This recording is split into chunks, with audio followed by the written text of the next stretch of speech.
토트넘의 현 상황에 대해서 무리뉴 감독에게 어떻게 생각하냐고 물었을 때 그는 이렇게 대답했었습니다.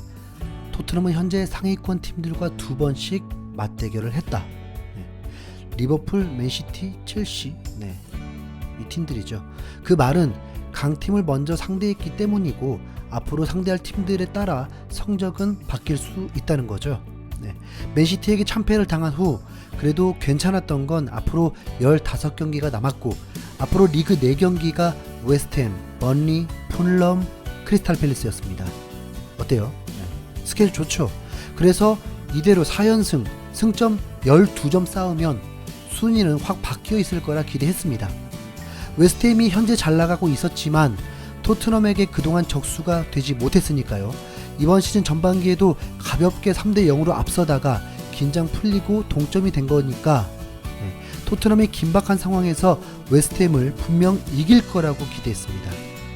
이제부터는 무조건 결과만 중요한 상황. 경기도 시청하기 너무 좋은 일요일 밤 9시에 하기 때문에 정말 기다렸죠.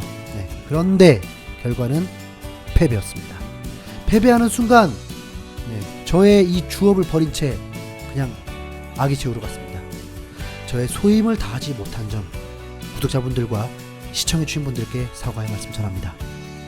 너무 속이 터져서 뭐라 해야 할지 모르겠더라고요. 손흥민을 응원하는 입장에서 말입니다. 손흥민은 웨스트햄전에서 선발로 나서게 되었습니다. 손흥민이 무리하고 있는 걸 알면서도 무리뉴 감독은 양해까지 구하며 3일 전 헝가리 원정을 다녀오고 전반을 뛰게 했습니다. 리그도 그만큼 중요하기 때문에 후반은 쉬게 한 거죠. 손흥민은 자신의 컨디션보다 축구를 할 수 있는 것만으로 행복해하기 때문에 언제나 뛰고 싶다고 했으니까 이 경기에서도 좋은 활약을 기대했습니다. 웨스트햄을 상대로만 5골 7도움을 기록했을 정도로 강했고 무리뉴 감독은 웨스트햄 감독에게 단 한 번도 패배한 적도 없는 전적을 보유하고 있었습니다. 케인은 오늘 경기를 위해 헝가리도 가지 않고 푹 쉬었고 다이어도 쉬었고 드디어 레길로는 한 달여 만에 복귀를 했습니다. 그런데 졌다니까요. 손흥민은 뭘 했을까요? 손흥민은 이전과 다르게 스프린트도 절반 이하로 줄었고 뛰는 거리도 10km를 넘지 못했습니다. 그래서 체력 문제라고 가장 많이 거론하고 있습니다. 손흥민은 지난 7년 동안 국가대표 출전을 제외한 유럽 무대에서 한 시즌 약 3,000분 좀 넘게 소화했습니다. 그런데 지난해 프리미어리그에서만 2,486분을 소화했는데 지금 24경기 만에 2,072분을 소화했습니다. 앞으로 14경기 남은 상태에서 5경기만 풀타임 뛰어도 종전 기록을 넘어서게 됩니다. 리그 외 경기에서도 올 시즌 700분을 뛰었고 또한 유로파 리그도 우승하기 위해선 8번의 경기가 남아있기 때문에 커리어 역사상 가장 많은 출전 시간을 기록하게 될 것입니다. 그런데 말입니다. 손흥민은 앞으로도 엄청 많은 경기를 뛸 것이 분명합니다. 아마도 4,000분을 넘겠죠. 왜냐하면 무리뉴 감독이 손흥민을 전폭적으로 신뢰하기 때문입니다. 메시는 1명, 호날두도 1명, 케인도 1명입니다. 에이스 선수는 누구도 대체할 수 없습니다. 손흥민은 갑자기 이번 시즌 월드 클래스로 불리는 게 아닙니다. 그동안 월드 클래스급 실력을 가지고 있음에도 그의 출전 시간이 월드 클래스급이 아니었고 월드 클래스급이 아닌 경쟁 선수들과 비슷한 레벨로 간주되면서 활용했다 보니 인정받지 못했을 뿐입니다. 그런데 명장인 무리뉴 감독에게 손흥민은 월드 클래스였고 그의 모든 것을 칭찬해 주었습니다. 그렇기 때문에 많은 출전 시간을 소화하고 있는 거죠. 월드 클래스라면 지금의 출전 시간은 감당해야 합니다. 무리뉴 감독이 비난을 많이 받기도 하는데 손흥민을 최고의 선수로 인정하고 손흥민의 경기를 많이 볼 수 있게 해준 것 또한 무리뉴 감독 때문이라는 거 기억합시다. 감독도 성향이 다 다릅니다. 무리뉴 감독과 포체티노 감독의 공통적인 성향은 케인을 할 수 있는 한 가장 많이 출전시켰습니다.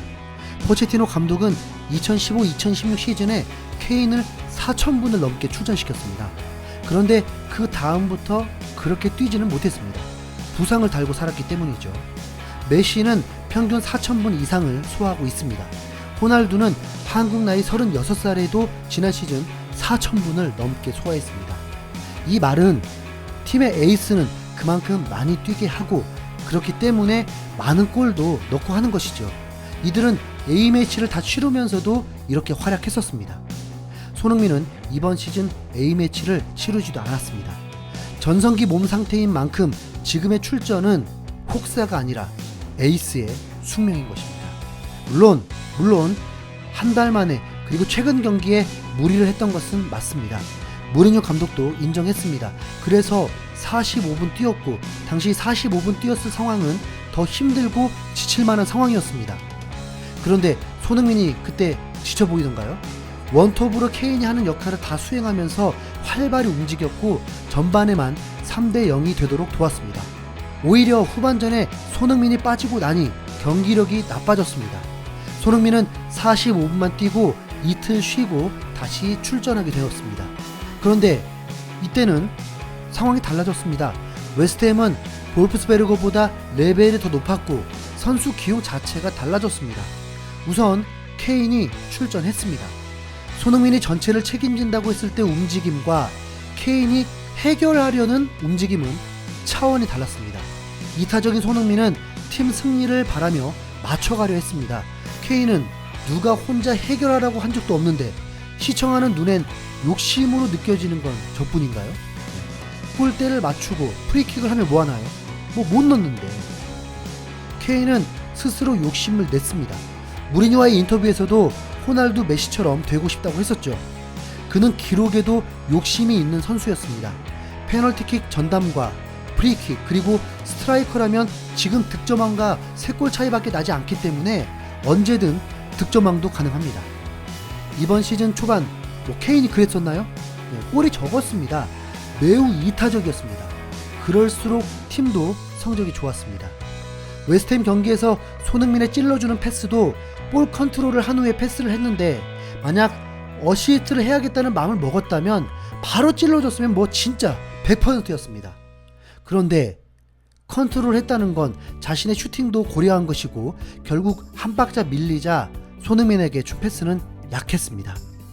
또 손흥민이 지친 상태로 볼프스베르그와의 지난 경기와 달랐던 부분은 레길론입니다. 이놈의 자식 윙어입니까? 창의적인 플레이가 나올 공간도 없이 엄청 동선이 겹쳐 있었습니다.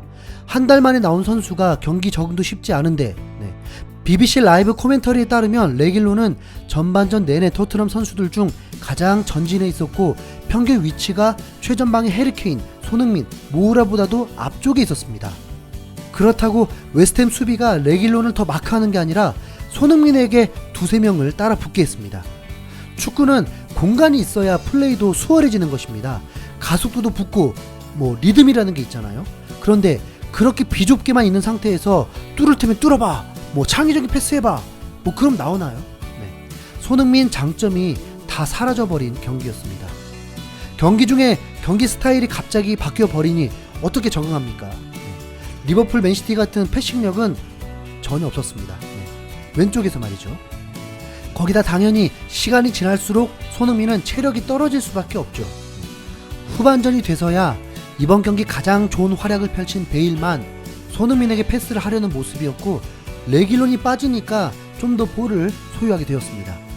헝가리에서 베일과 함께 골을 한번 넣은 뒤에 베일의 폼도 올라오고 손흥민에게 패스하려고 하니까 급 호감이 되더라고요.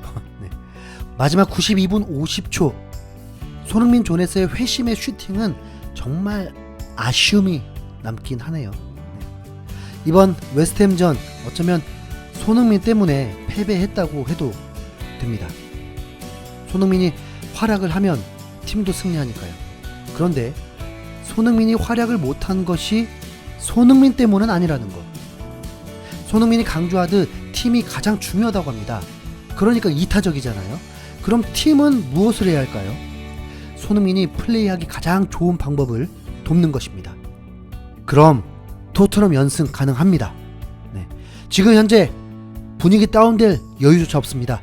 우선 맨유와의 경기 전까지 6연승으로 분위기 전환해 봅시다.